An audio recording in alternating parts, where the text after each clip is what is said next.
చంద్రబాబును కొడాలి నాని తిట్టడంలో ఏమాత్రం తప్పు లేదండి. ఎందుకంటే చంద్రబాబు నాయుడు మాట్లాడే మాటలు ఆ విధంగా ఉంటాయి, ప్రజలను రెచ్చగొడతాయి, నాయకులను రెచ్చగొడుతూ ఉంటాడు, అబద్ధాలు చెప్తూ ఉంటాడు.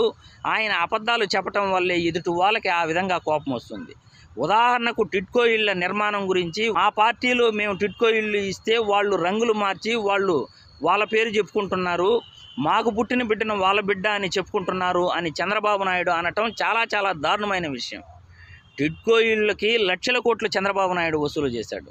కానీ ఆ ఇళ్ల నిర్మాణం పూర్తి చేయకుండా కేవలం మొండి గోడలతో పూర్తిగా వదిలేసి లక్షల కోట్లు ప్రజల వద్ద వసూలు చేసి ఒక్కొక్క ఎమ్మెల్యే వేలకు వేలు నొక్కేశారు.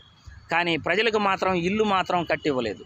ఈరోజు వైఎస్ఆర్సీపీ ప్రభుత్వం ఆ టిడ్కో ఇళ్లను పూర్తిగా పక్కన పెట్టి కొత్తగా స్థలాలు కొనుగోలు చేసి ఆ స్థలాలలో ఇళ్ల నిర్మాణాలు చేసి 33 లక్షల మందికి ఈరోజు ఇళ్ల నిర్మాణాలు పూర్తి చేసి ఇచ్చింది.